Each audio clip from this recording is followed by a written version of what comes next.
anu boga keyakinan ka Allah na luhur. Lamun kiai da boga keyakinan ka Allah, murid ge bakal boga keyakinan. Okos aya jelema masanten ka Ki Khalil Bangkalan, nyana ngahadam di Ki Khalil terus we isuk-isuk sasapu ngepel, anu perlu dibersihan anu perlu disapu kitu be terus. Kitabna kitab nu perlu dielap kayak dibawakeun ka majlis, kayak dibawakeun deui ka imah, ngahadam. Wih hebat. Begitu hiji mangsa nyana muka kitab di deuleu aya doa akeket, bacaanana akeket eta kan bahasa Madura mah hartina eta teh jagoan. Akeket eta jagoan, mun urang mah keket, itu mah akeket eta teh doa jagoan. Wah tuh kudu dibaca terus diwirid, akhirnya nyana nangtangan santri-santri, mimiti lurah pondok punya di tangtangan, gelut jeung lurah pondok, eleh lurah pondok, gelut jeung usejen eleh, malah ke orang kampung eleh, kabejakeun bahwa nyana jadi jagoan. Kabejakeun kade ku Mama Khalil, mama aya murid mama nusuk ngahadam teh nguping, iya tuh bukan nguping lagi cek ya dengan bahasanya itu bahasa Madura atau bahasa Indonesia. Mun cek urang mah hafal eta budak ngahadam kok bisa jagoan kitu, panggil gue jana ka dieu. Mana ieu ngahadam di dieu geus sabaraha taun? Aya meureun mama cenah 7 tahun mah. Kadengekeun maneh carita ngajina mangan kabejakeun teh gagahna we maneh teh gelut teh menangan bae emang ti saha cek nya pan hehe cek nya sia ti saha tah cek ngomong urang mah ti saha ti mama mama macan orang mere doa kos kitu ampura mama ulang ngebersihan kitab mama dibuka dirinya aya doa kukula diwirid, alhamdulillah sudah jadi jago kuat. Coba kitab nu mana cokot kunyana kitabna halaman sabaraha ieu ieu mah doa akekah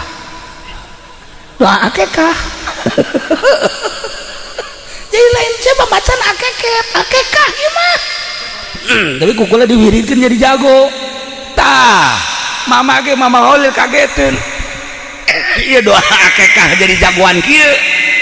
Nah paranti mencit akekah kunaon aju dipake kunyana wiridan pake jagoan, ieu kulantaran keyakinanana, keyakinan nyana bahwa ieu teh doa kajagoan lantaran guru na boga keyakinan luhur, sanajan lain ngajurus jadi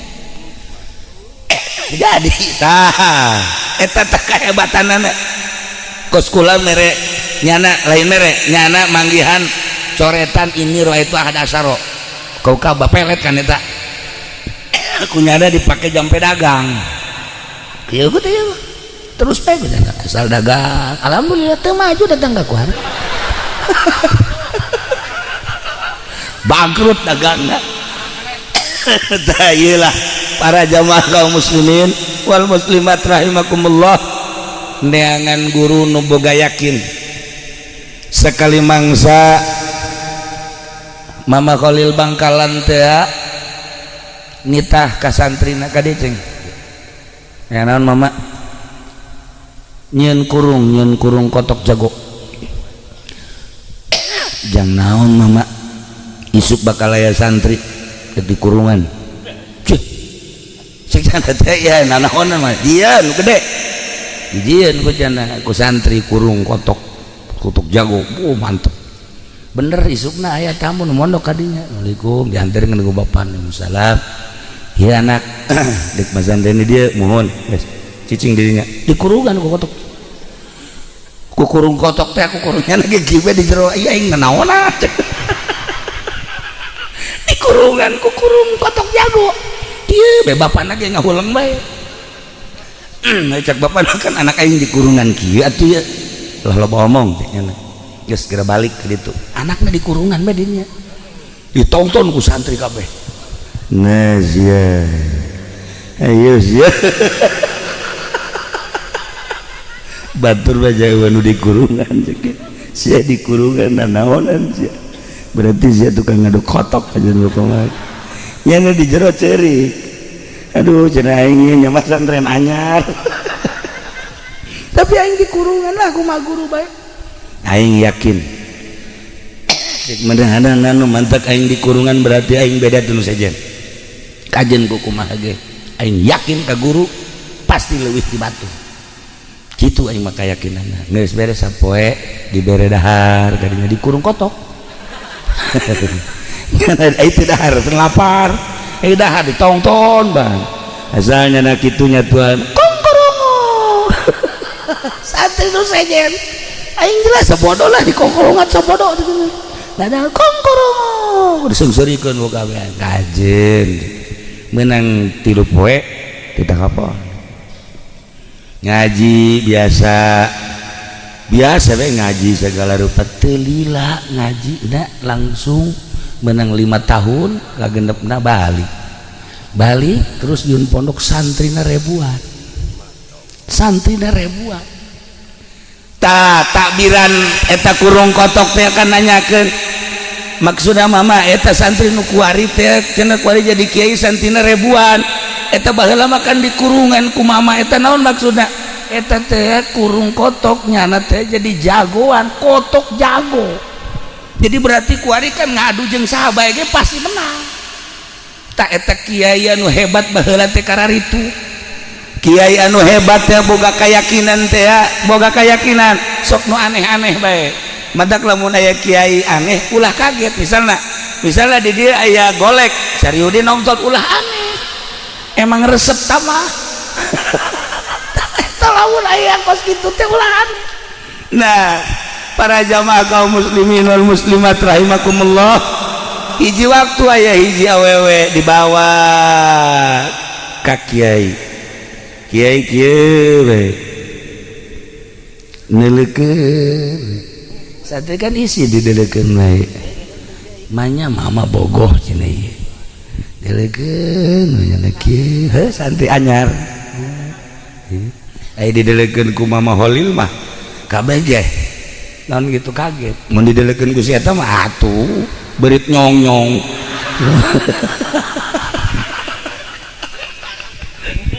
tadi kieu bae mama teh ningalikeun masyaallah cek mama teh ya Allah naon cenah mama ya Allah ya masyaallah teu ka hati ku kabehan geus cicing di pondok cici isukna dipanggil deui dideleukeun ku mama ya Allah ya Rabbi hebat amat ya budak cek encan ngaji can naon geus disebut hebat ya Allah hebat ya budak ka pondok deui isukna dipanggil sorogan neng sorogan itu apa sorogan itu baca kitab itu apa kitab mah buku itu apa buku mah itu yang ada tulisannya udah sini sorogan teu nyahuan sorogan kan kakarak tamat SD dibawa kadinya teu nyahuan sorogan nyana nanya deui sorogan itu apa sih mama sorogan mah baca di depan guru baca apa kitab itu apa teu nyahuan kitab mah buku yang ada tulisannya dibaca oh iya dah langsung we isukna bawa kadinya nyana langsung mau baca di harapan mama Khalil Pancasila satu ketuhanan yang maha esa sorogan Pancasilanya atau santri nu sejen keseserian we tolol batur masapinah batur mariat batur muin nya nama Pancasila terus satu ketuhanan yang maha esa terus dua kemanusiaan yang adil dan beradab terus tiga persatuan terus sampai kalimat selesai trek ulah mantap cekeun kayak sorogan Pancasila disareng-sarikeun ku kabehan tah sareng-sarikeun ku kabehan nyana mah tenang beja teu nyaho ieu barang datang ka pondok dibere beja ku babaturana lu kenapa sorogan yang begitu emang ada sorogan mah kita bosa pindah riat takrib jangan yang begitu Kata mama juga bebas, mau apa aja katanya, yang penting mah kitab yang ada tulisannya, mau apa aja udah nggak apa-apa beres. Ngaji biasa tuh boga masalah kunaon neta awewe menang setahun doang kita balik, berarti kan kelas genap umur 12 tahun, dirinya setahun umur 13 tahun, kau 14 tahun kita balik kita jen pondok. Atuh nyana kaget, nyana kaget kita jen pondok deh kumaha atuh. Mama saya ini suruh pulang, udah bikin pondok aja. Ini bikin pondok kan harus ngajar udah, apa yang mau diajarin udah pokoknya mah bikin pondok ngajar. Nyana jadi imah kieu bae, apa yang mau diajarin Pancasila. Udah Pancasila ajarin nyieun nyana non karena pondok terus santrina aya da loba encan ngaji bebeja deui ka mama geus kieu bae dihareupeun imah. Sini nek sini mangap jadi di Ciduan udah ajarin balik bisa ngaji, wabeh kita bisa kabaca. Nah eta lah sorogan Pancasila doang, tapi bisa baca kitab kabeh. Coba kuari orang bloon, orang bodoh minta di Ciduan kayak ujianan nu aya ge beak kabeh, makan gering urang. Nah iyalah keistimewaan seorang guru anu memang guru teh boga keyakinan ka Gusti Allah, kajen di kumaha ge kajen di kumaha geus relakeun bae ka guru, bakal jara di jelema. Nah satu ketika jelema santri dipanggil lurahna, ada berapa semua santri? Mama banyak katanya, kira-kira bangsa ada 300 mah.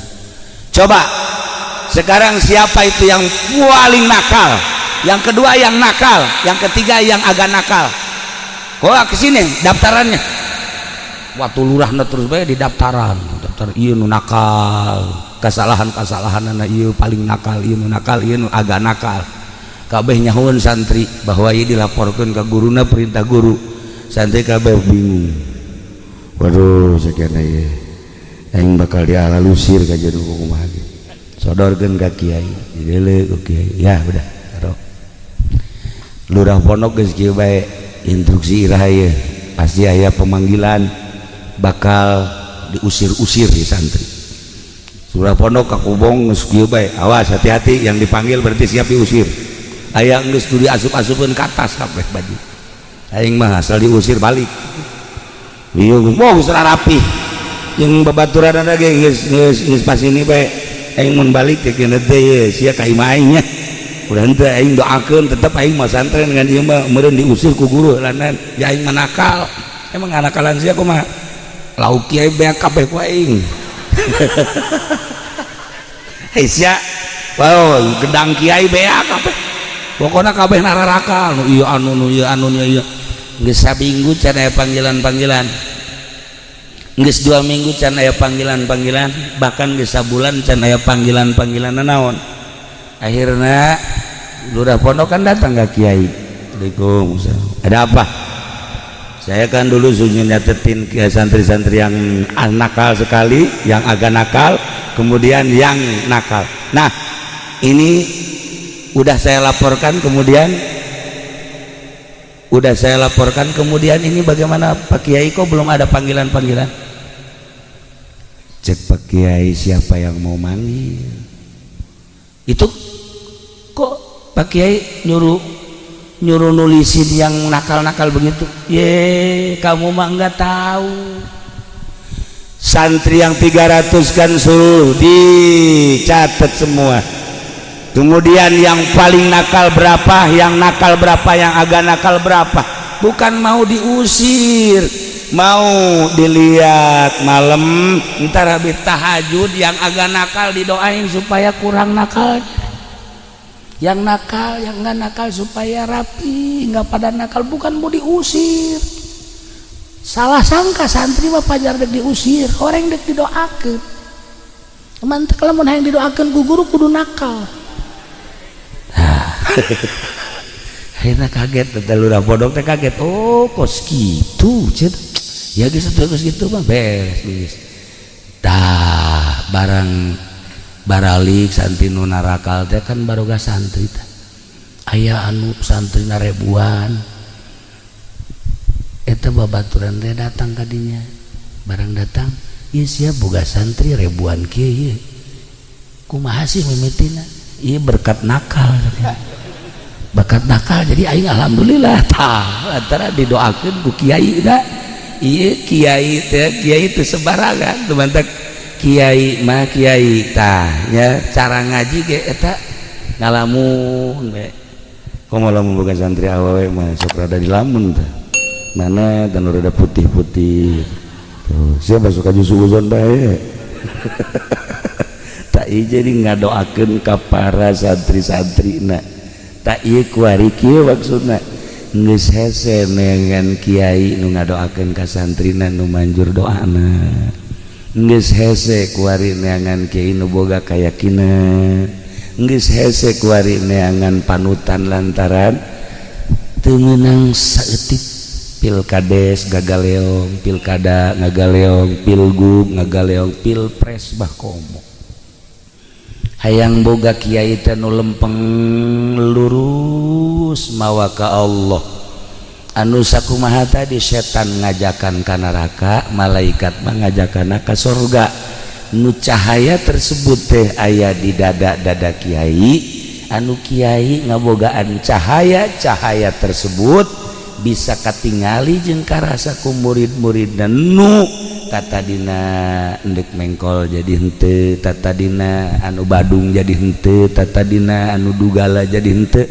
nu tatadina endek arahna arah judi setik-setik babalik nu tadi mabok setik-setik jadi rapi nu tadina maling setik-setik jadi eureun malingna henteu kudu nasihat loba-loba lantaran cahaya eta rahasia Allah kadang-kadang ku kapanggih doang ge tah urang kuari cerita hungkul baheula di Madura aya Kiai Khalil nu ku urang sok dijarahan kemudian kabelah dieuna di Kudus kabelah dieuna terus di Cirebon kabelah dieuna guru-guru urang di zaman urang ayeuna sabenerna teu gunang disalahkeun masyarakat jeung santri nu salah nama kiai-kiaina keneh tanu mantak urang ngadoa ka Gusti Allah mudah-mudahan anak-anak urang daraek masantren dulur-dulur urang supaya daraek masantren